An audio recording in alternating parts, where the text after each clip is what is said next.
Welcome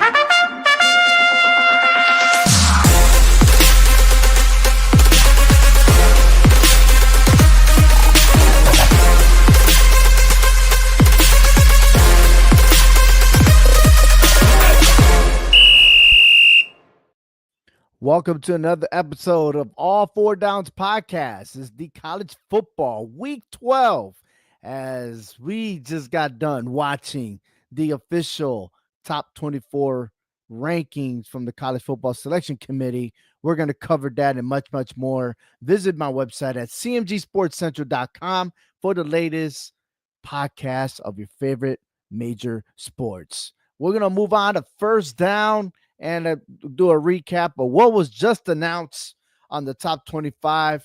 But before we do that, let's go recap on the games that affected some of these rankings. And I'll start with Kansas defeating Iowa State 45-36. Big upset there, knowing that Iowa State was chasing the Big 12. Makes it a lot harder, and more other teams are now ahead of Iowa State and might cost them the chances to make it to the playoffs. Ole Miss upsets Georgia 28-10.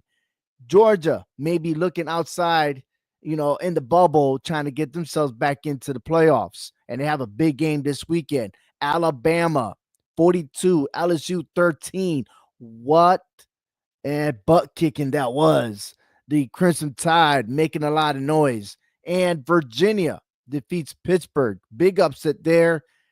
Pittsburgh is out of the top 25 probably. So we're going to have to see what the committee has in store for us. All right. Other games, BYU sneak by Utah. Army defeats North Texas. Remains undefeated, 9-0, 7-0 in the American Conference. Indiana makes it known they're good enough. They beat Michigan 20-15, and Ohio State stomps and shuts down Purdue.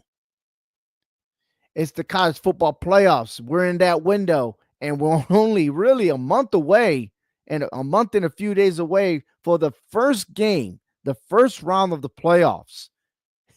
It's pretty exciting there. I mean, absolutely. And we'll move on to second down because, again, the announcement was made for the second official announcement of the top 25 led by this chairman. And to recap, what we need to know is that the 5 highest ranked conference champions receive an automatic bid. 4 highest ranked conference champions are seeded numbers 1 through 4, and they also will have a bye week. 7 at-large teams are determined by the remaining highest ranked teams, and seeds 5 through 8 host the first round games. Now, it is very important, and I have to stress this a lot, is that it's the highest ranked teams. Okay. And after hearing and watching the top 25 announcement, it just has me scratching my head. Now, from first week of not really debating anything, now it's time to debate. It really does. Okay. And I'll start off with 20-25, just as announced. Clemson at 20. 21 is South Carolina, 22 is LSU, 23 is Missouri, 24 is Army, and number 25, Tulane. Okay. Now, first and foremost, I don't think the selection committee understands the value of the players that play for Army. And I keep stressing this over and over again. I guess maybe, which is a long shot, that next week, Army will go ahead and play against Notre Dame. They have a bye week this week. But if Army defeats Notre Dame, what's going to happen to the other conference that's in the lead in the Mountain West over there, like Boise State? I'm just saying, I don't understand what's the problem here. Okay. I don't know why is there so much disrespect on Army itself, let alone like Navy and stuff like that. Because again, these are players that were not really visible in the eye of anyone to be in a powerhouse school. Let alone that Army's first year in the athletic conference, the American Athletic Conference, and yet They're winning games. Just saying.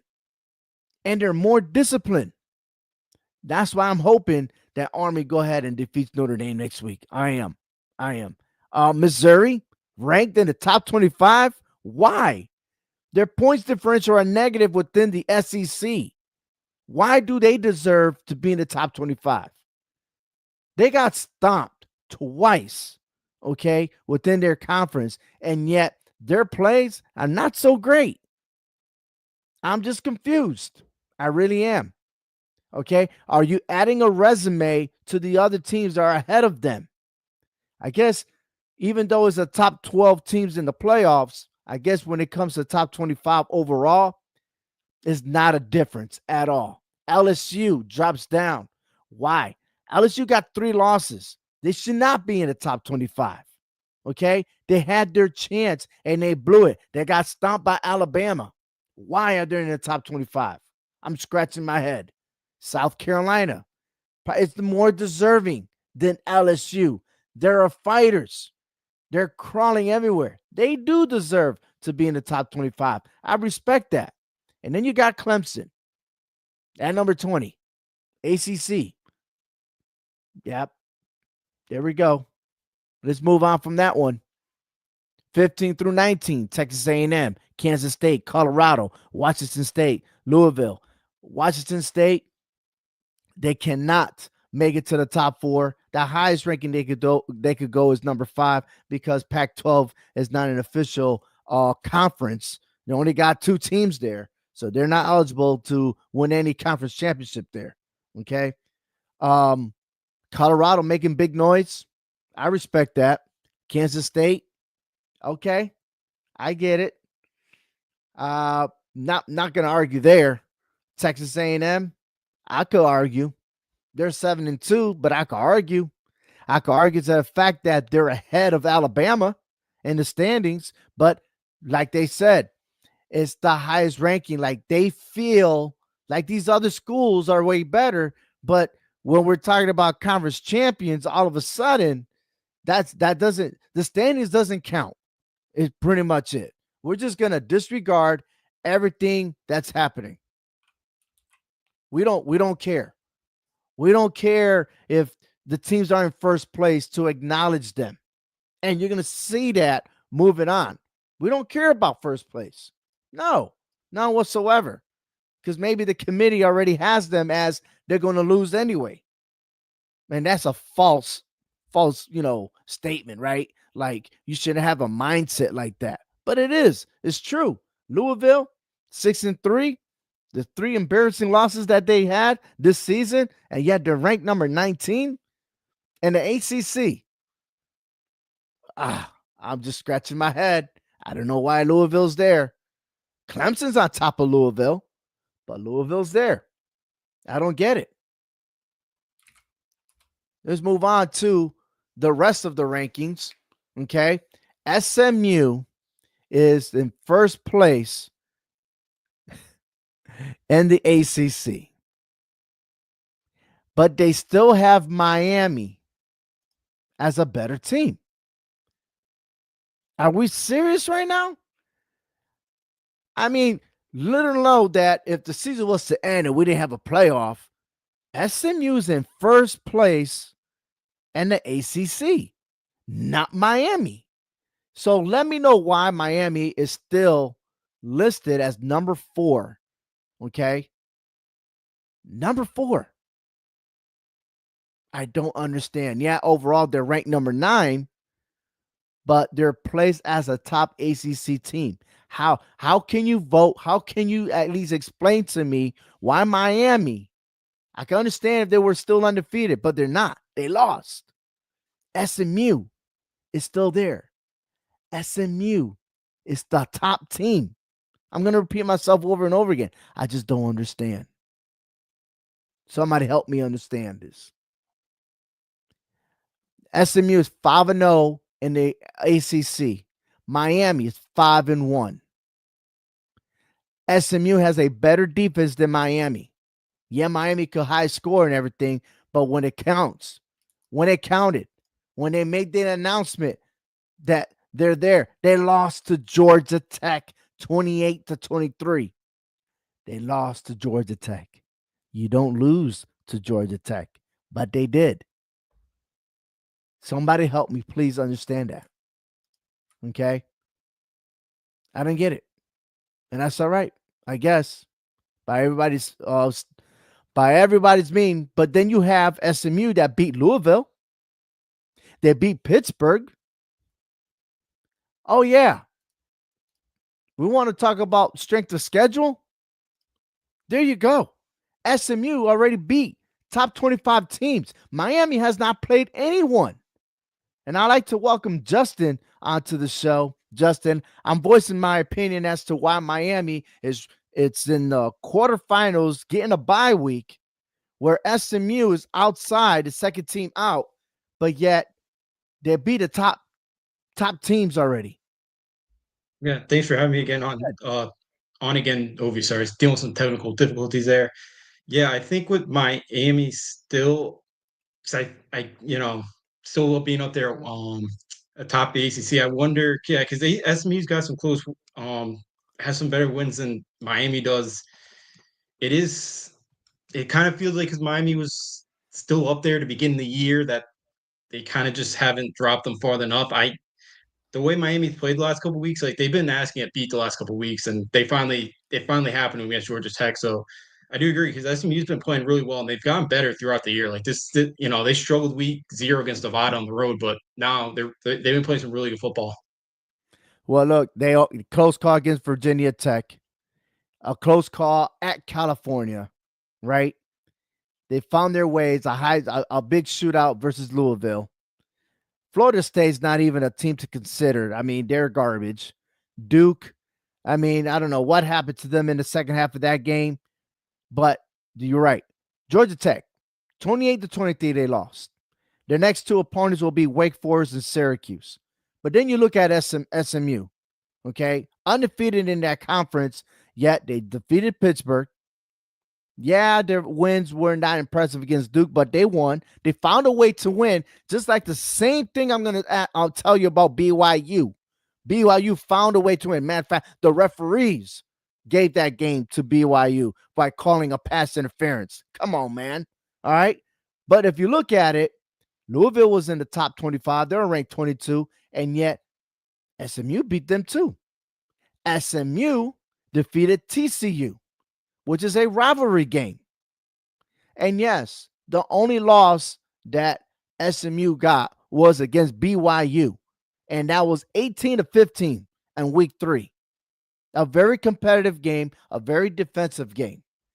So yeah, I am expressing like, how is Miami better than SMU? I know I went prolong on this, and I'm because you just got here, but I got more. South Carolina and LSU. I don't get it. Okay. What else? Georgia, well deserved to be outside looking in. I agree. Okay. You had that chance against Ole Miss and you blew it. And that offense looks terrible. Okay. Carson Beck was supposed to be the front runner in a Heisman, and now he probably leads all college football with the most interceptions. He is Eli Manning of the NFL. Honestly, embarrassing. The receivers, I don't think Georgia has any all-star receivers.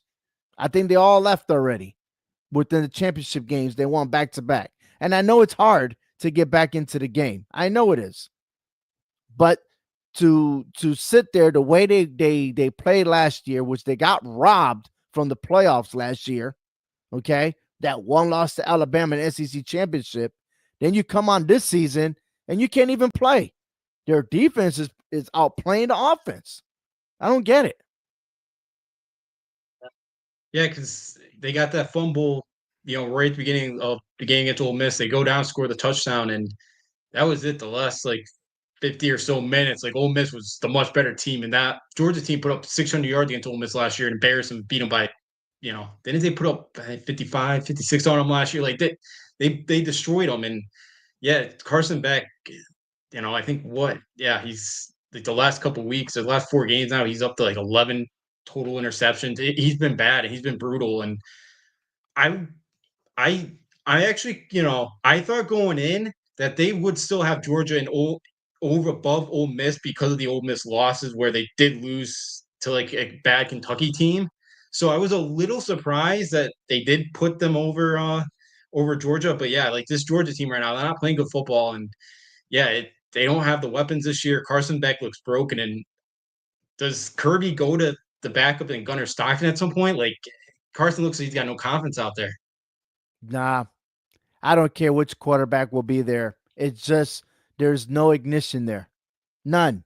And we're too late in the season. We should already had changed that quarterback. If that was the case, it should have been done already. It's too late in the game.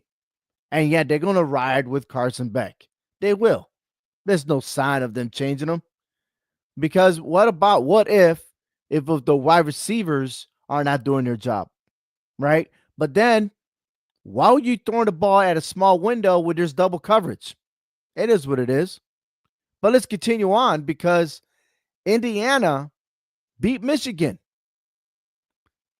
But Penn State is still ahead.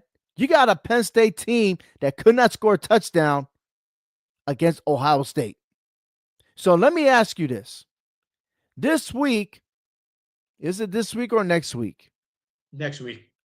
Ohio State plays Indiana. That's next week's game. Yep. If Indiana scores a offensive touchdown and lose, shouldn't Indiana be on top of Penn State?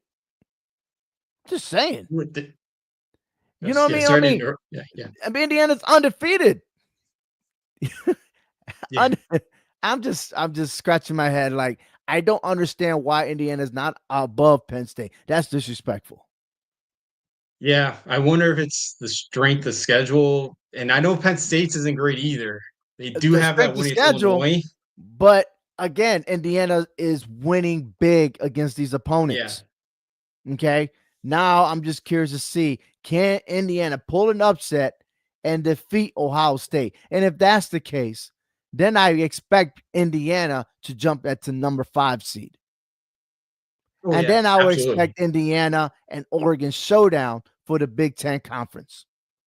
Yeah.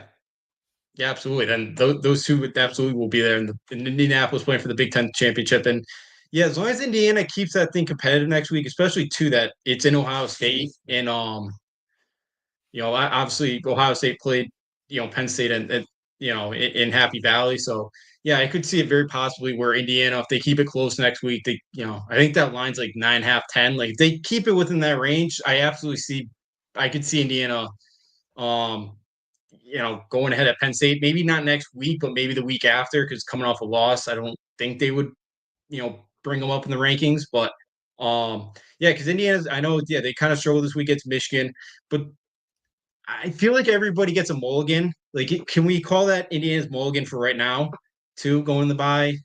So yeah, I think for Indiana, still to just beat Michigan was good, but yeah, they've blown out everybody, pretty much everyone else all year. So I'll give them kind of a mulligan there from Saturday. Well, I'll tell you what, another one that I'm going to move on to is Texas. Yeah, Texas is 8-1. Is Texas better than Texas A&M? We're going to find out on the last game of the season when that game goes on the road, when Texas goes on the road to College Station and reunite that rivalry. And I want to see if Texas is for real. I really do. Texas lost to Georgia, ladies and gentlemen. Texas lost to Georgia. They got manhandled in Texas. Georgia is falling down. They're outside. They're first team out. Okay. They're actually on Boise State's rank. All right. And which is another one. I'm oh boy. Army should be up there, but that's okay. I hope they win next week against Notre Dame, but that's another story. But Texas, you mean to tell me that they're better than Texas A&M right now in the standings? SEC, which is the hardest conference in college football, every game is a playoff, yet Texas is above I'm sorry, Texas A&M is above Texas.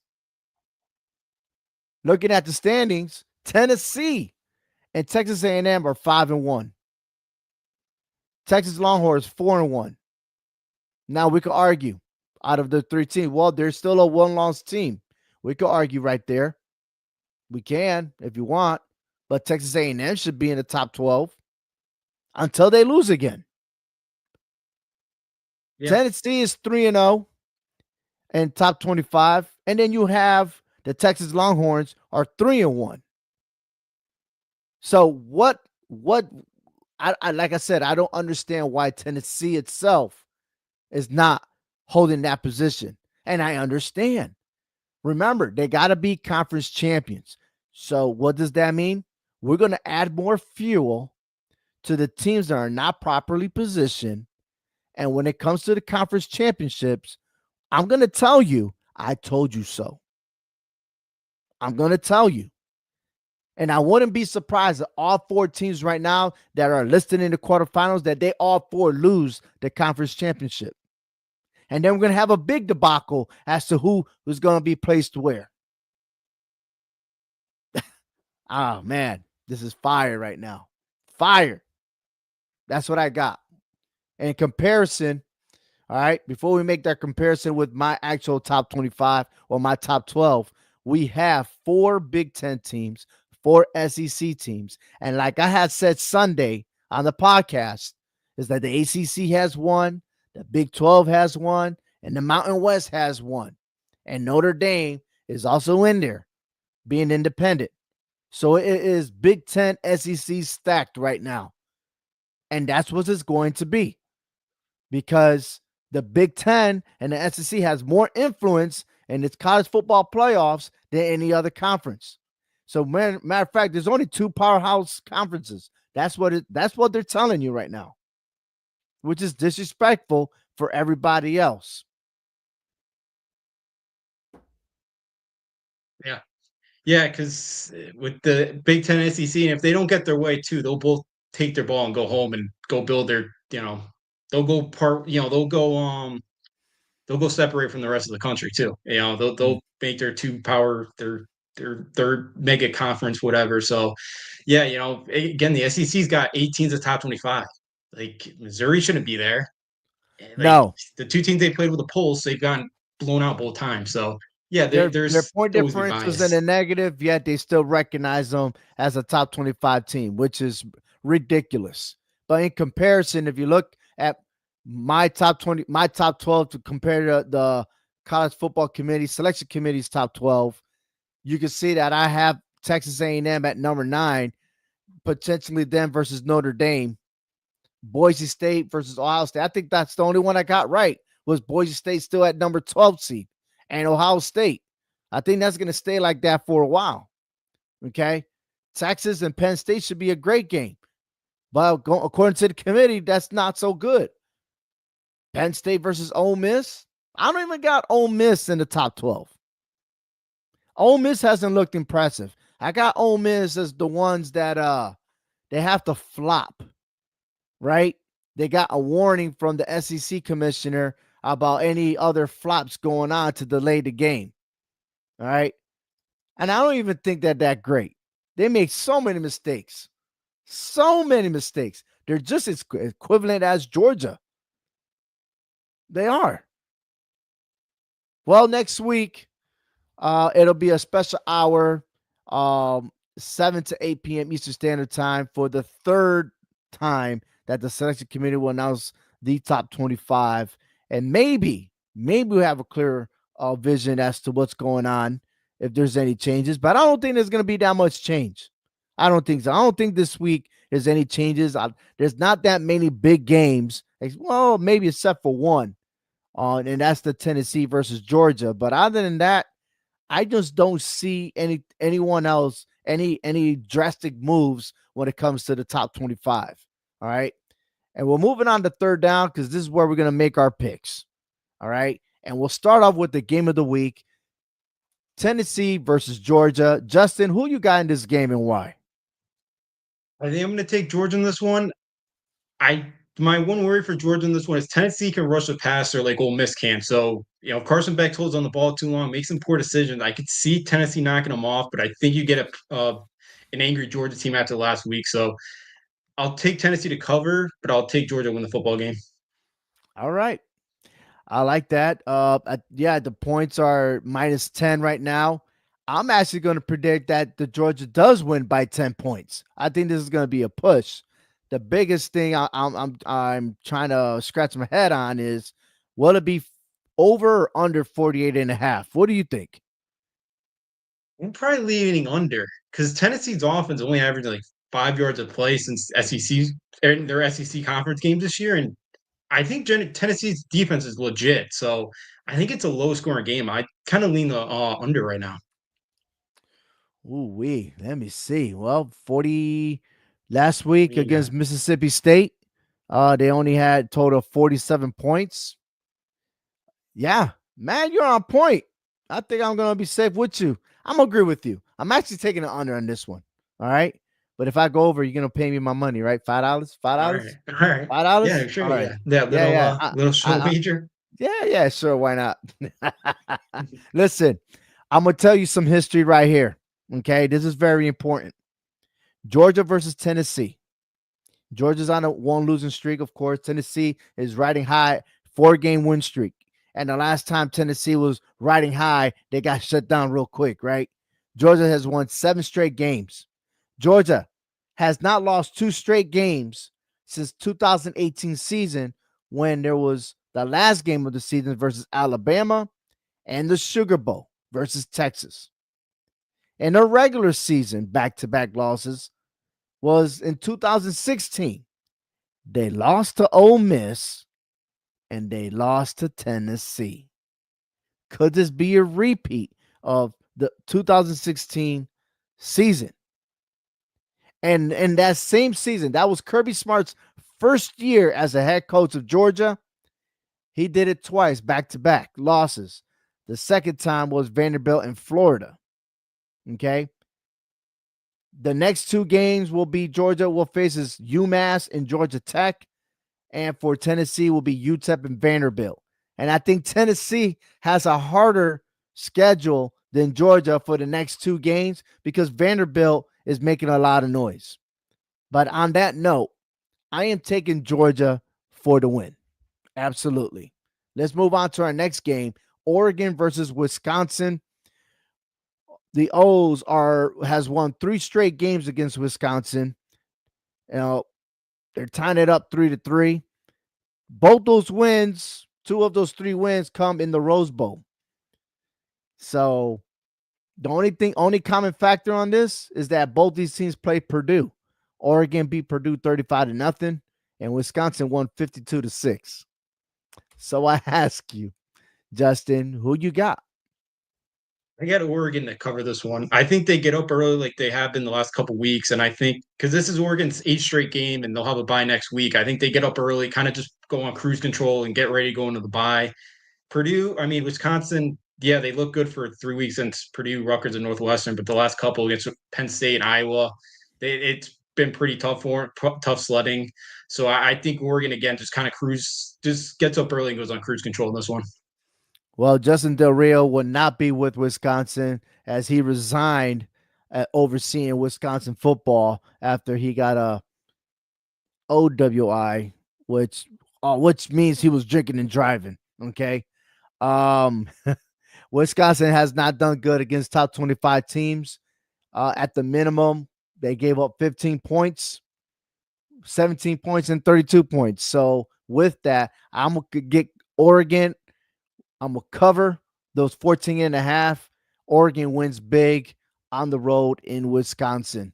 Moving on to Texas versus Arkansas. Arkansas has won 2 straight games against Texas. As a matter of fact, they won both those games. Yes, sir. Yes, sir. And they defeated Tennessee at home, but they did lose to Ole Miss 63-31. I don't know what kind of version we're going to get out of Arkansas, but is this an upset alert, Justin? I don't think so. I think Arkansas early on this year was pesky. You talked about it. They beat Tennessee at home this year, but it just felt like after that Ole Miss game, I know they're coming off a bye here, but they gave up 63. I think they're pretty much kind of quit on the season. It felt like against Ole Miss, and I think Texas has more offensive weapons than Ole Miss does. So I think Quinn Ewers. I think that defense plays well this week, and I think Texas wins big. I think they cover this number easy this week. Texas has a habit of starting slow and then they work their way fast. All right. It depends on how they start in the first quarter. Um, I would love for an upset just to make a lot of noise because Texas is supposedly ranked high in the SEC, disrespecting everybody else. But I'm gonna stay safe and go for Texas on this one. I really am. Um, yeah, I'm with you. I would love to see an upset, but it's not gonna happen this time. South Carolina hosting Missouri. This is a game that I'm looking forward to. Missouri has won 5 straight games against South Carolina, but this is a different South Carolina team. What's your take on this? I like the Gamecocks. Their defense is legit this year, and they got they're one of the leaders in the country sacks. I think they're second or third country with 33 sacks. Landon Sellers has starting to get. I feel like their offense starting to get a little bit better every week, and I think Missouri are complete frauds. Brady Cook, their starting quarterback, not play, and then their backup's the Connecticut native Drew Pine, and he's not very good. I think South Carolina wins this game, and I think they do cover in this one as well. Drew Pine, isn't he a transfer from Notre Dame? Yeah. Yep. Yeah. Oh man. Give me South Carolina. Yeah. However, I'm looking and I'm looking. I'm flirting with this. I'm going to go over 44 and a half. I'm going to take the over 44 and a half. I'm gonna take the under. I I knew don't. you would. It's Yeah. just I don't. something about this SEC game, man. Like, I know Missouri scored high against Oklahoma last week, but you look at it, Missouri got shut out 34 to nothing. Imagine if they were able to score a touchdown or something, you know? The only 2 games from the last 5 games, only 2 have went under 44 for Missouri. On the other side, South Carolina, they could score big. Yeah, but hey, it is what it is. You got the under, I got the over. Let's see who comes out on top, huh? Yeah. Yeah. All right, Tulane versus Navy. I feel like this is an important game because if Navy defeats Tulane, they'll be able to surpass them, and we could actually have Army versus Navy 2 times. And I say 2 times because of this. The American Athletic Conference Championship will be held 1 week before the Army Navy game for the Commanders Cup. I'm just curious to see. And again, this is bad scheduling because I understand that they dedicate the Commander Trophy 1 week after conference championship. So at least we got one solid football game. And I don't know, man. Sounds so interesting to me. And it's within the conference. I'm so wanting Navy, but I'm an Army guy. So I might have to go against them. I'm gonna take Tulane. Yeah. I'm with you. I really Ah, like the way I like the way Tulane's playing. I like Mika Hughes has got over 1,200 rushing yards for Tulane, 13 touchdowns at the running back spot, and I don't think Navy's defense is any good. And I think Tulane to be able to run all over Navy in this one, and are you I serious? think They're they're not able to good? cover. I don't think their Wow. defense is good. No, I think their offense is good. I don't like Navy's defense. I Mm, think they're. I think they've been really the last couple of weeks. They've kind of I know they put well against Southwood backup last week, but I'm right. not a big fan of their defense. So I think Tulane runs all over them this one. Well, listen, Navy did get beat down against Notre Dame, but that offense were turning over the ball. They were just giving it to Notre Dame. Okay. So I understand that, but I also understand and back you up that Tulane's last 2 games have not surrendered a touchdown. As a matter of fact, neither team has gone double digits against that defense. So I can't wait until this game this weekend to see if Navy could put up or they just bow down to the green wave. Yeah. All right, Boston College versus SMU. Real quick, who you got? I've been taking a lot of favorites, so I'm going to take BC to cover in this one. I know they benched Thomas Castellanos, and it's going to be Grayson James, the Florida International transfer in this one. I think Bill O'Brien could come up with a good scheme and keep this one close. I think this is like a 14-point game. Do think SMU will take care of business, but I'll trust Bill O'Brien here to keep it close and come up with a good offensive game plan to keep them in it here for a while. This is their third meeting between these two in history. The last time they played was at Fenway Bowl, and the Boston College won. However, in Texas, SMU handled their business, winning by a couple of points. If SMU wants to change their ways and convince the selection committee that they're the best in the ACC, they have to cover the spread. They have to win. And I'm saying 17 and a half. They need to win over 20 points against Boston College so they can make some noise and stop the conversation of Miami being the better team. So I'm taking SMU for the win. And Kansas Jayhawks versus BYU. I am taking BYU. However, just remember this. Kansas is 2-0 versus BYU. Kansas can still pull an upset against BYU, but this is at BYU. And I think in this circumstances, BYU is on point. And I know they skid by last week. I don't think they're going to have that same mistake. BYU will win over 3 points. Going on with the upset here, I got the Jayhawks.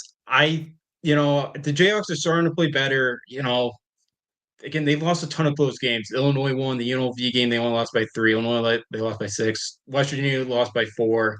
They lost by 4 at Arizona State, and they lost by 2 at Kansas State. And this is something too. They're 3-6, but like if they can play spoiler, they can knock off Colorado next week. And this is a team. A bowl game really means something for Kansas in that program. And again, I am worried betting against BYU because Provo at night is there's always some shenanigans that happen there, but I just keep thinking BYU keeps asking to lose, and I think this is finally the week Kansas gets. And Jalen Daniels, the Kansas quarterback too, is really starting to play better. He stopped kind of turning the ball over after the first like 6-7 games. All right, duly noted. But also know Kansas 0-4 on the road.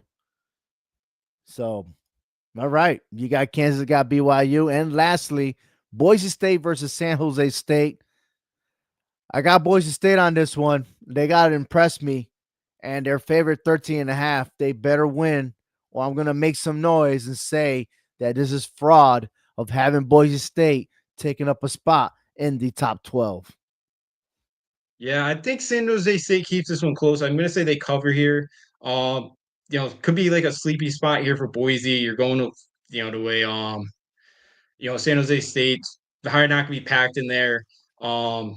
Genty too. He's got that huge kind of brace he's been having on one of his elbows the last couple weeks. So I think Boise gets out of there with a win. But Ken Niumatalolo, the former Navy coach, done a really nice job here in year one. I think they come out and they play well and they play hard and they do keep it close against Boise.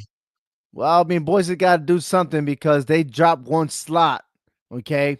They were actually number 12. They're actually officially number 13 in the top 25. And I tell you what, I'm in it. If you say there's 2 upsets this week, I'm gonna put a ticket in for you. Let's put it that way, Justin. All right. All right. I'll put a ticket on you on your picks. I'll do mine. Let's see which side wins some money here. All right. I love it. Right. I love it. Yeah. And it's time for 4th down. Outstanding. Thank you, Justin. Hold on for a second. And let me go ahead and tune in here. So, final whistle. There you have it. Top 25 has been announced. And it's going to leave you scratching your head. All right. Maybe you'd be like, oh, yeah, your team is up there, so it doesn't matter. But it should matter for the others. Because when we started this season, we knew firsthand that in order to make it, you got to be a conference champion. Let's worry about what you got to do in your conference. Win. But it just seems, and again, we got it. Big Ten, SEC. And I know if Joe Aguirre was to be on this show, he will tell you that it's not fair. It's not fair for the other colleges that are winning as well, like Army, a team that don't have all these scholars, yet they're winning. And no one's giving their respect to our soldiers. But then again, you're respecting us because it was Veterans Day yesterday. You're dedicated your weekend for the veterans. But what about those Army, our future leaders? Why can't you not give them the respect? Or Indiana, which they're blossoming right now. Are you waiting for them to fail? Is that what it is? Like, oh, we knew that was going to happen. That's why you have them ranked low. Look, man, we stopped all that madness, especially last year when you did wrong to Florida State, despite them dealing with whatever it was with that one-star quarterback. Forget it. Top 12. Got to win your conference. Where is that proof? Where is that? Oh, because they're high ranked, so you position them in the quarterfinals? Really? But didn't you not say conference champions, top 4, automatic bids for a bye week? So let's start recognizing that. Put that in display that you got to be conference champion. So if they're in first place, show them that respect that they're in first place. This selection committee has been awful for this week. They're not right. South Carolina, LSU, not positioned correctly. Kansas State, Colorado, not positioned correctly. Indiana, not positioned correctly. It's just a madness. What happened to head? I guess that doesn't matter, right? Head to head doesn't matter. That proves to me that it's fraudulent to expand to 12 teams, and yet the selection committee is doing it again. Come on, let's get it right. Let's do this right. And we could go on and on and on and argue. But remember, the best team, listen, if the best team loses to a team and they're tied, they're not the best team. Give them credit. I'm Obi-Wan, and thank you, Justin, for being on the show. Until we meet again next week, take care, everyone. Tune in next week for all 4 downs.